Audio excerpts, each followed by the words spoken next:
was then almost noon of the day before the Passover.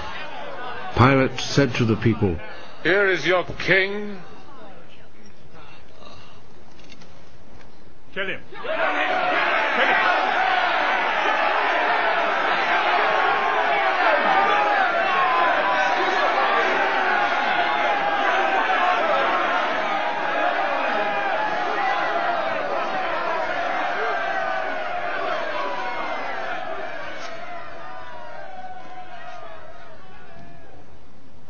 Do you want me to crucify your king?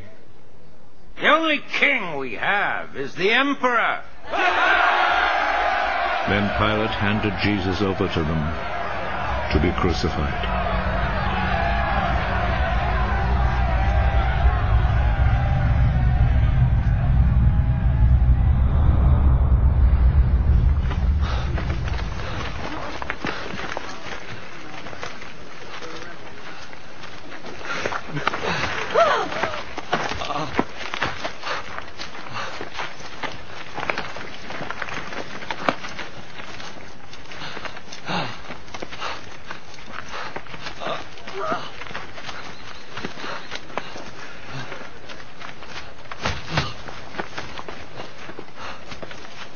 So they took charge of Jesus.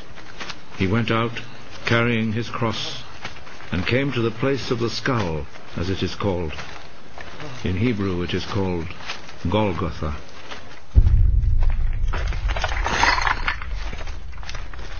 There they crucified him, and they also crucified 2 other men, one on each side, with Jesus between them.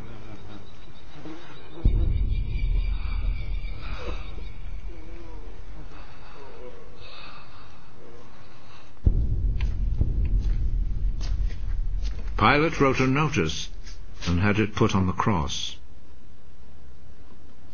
Jesus of Nazareth, the King of the Jews, is what he wrote.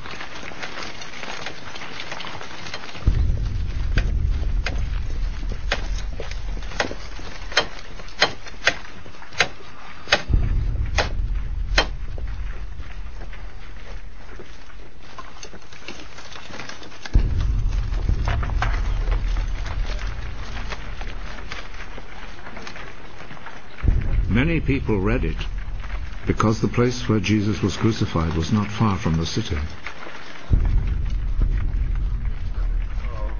The notice was written in Hebrew, Latin, and Greek. The chief priest said to Pilate, "Do not write the King of the Jews, but rather, This man said, I am the king of the Jews." What I have written stays written.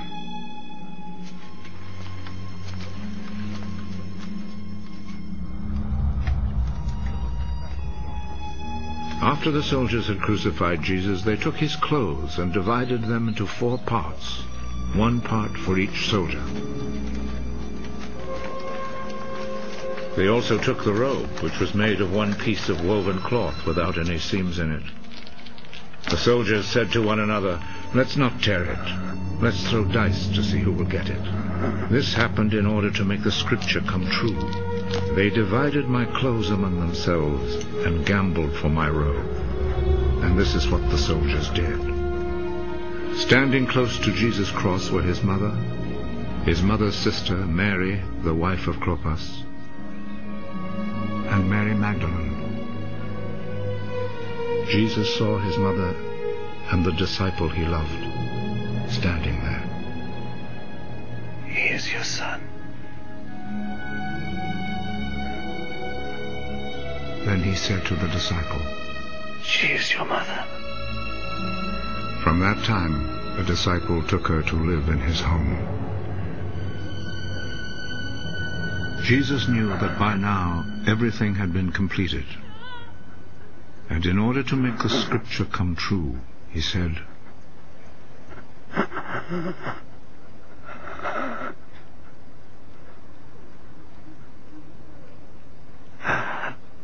"I am thirsty." A bowl was there, full of cheap wine. So a sponge was soaked in the wine, put on a stalk of hyssop, and lifted up to his lips.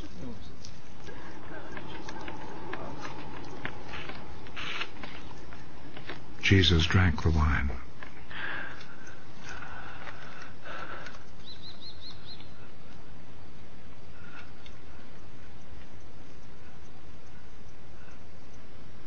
It is finished. Then he bowed his head and gave up his spirit.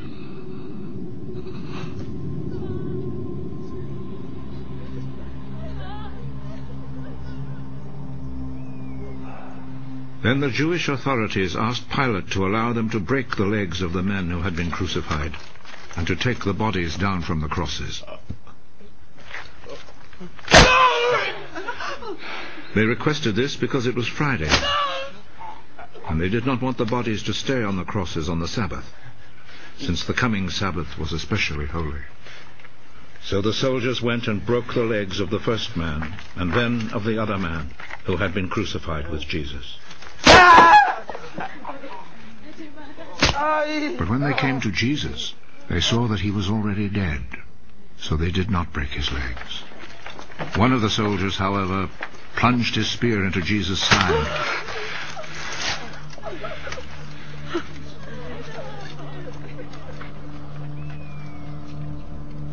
And at once blood and water poured out.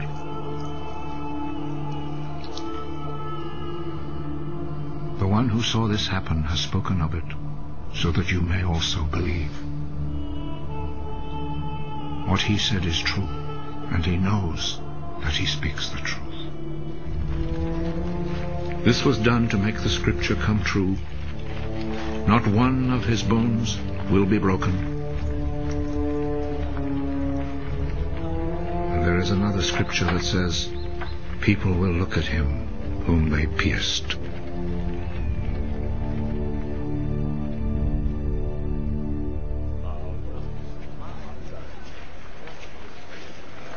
After this, Joseph, who was from the town of Arimathea, asked Pilate if he could take Jesus' body. Joseph was a follower of Jesus, but in secret because he was afraid of the Jewish authorities. Pilate told him he could have the body, so Joseph went and took it away. Nicodemus, who at first had gone to see Jesus at night, went with Joseph, taking with him about 100 pounds of spices, a mixture of myrrh and aloes. The two men took Jesus' body and wrapped it in linen cloths with the spices, according to the Jewish custom of preparing a body for burial. There was a garden in the place where Jesus had been put to death, and in it there was a new tomb where no one had ever been buried. Since it was the day before the Sabbath, and because the tomb was close by, they placed Jesus' body there. Early on Sunday morning, while it was still dark, Mary Magdalene went to the tomb.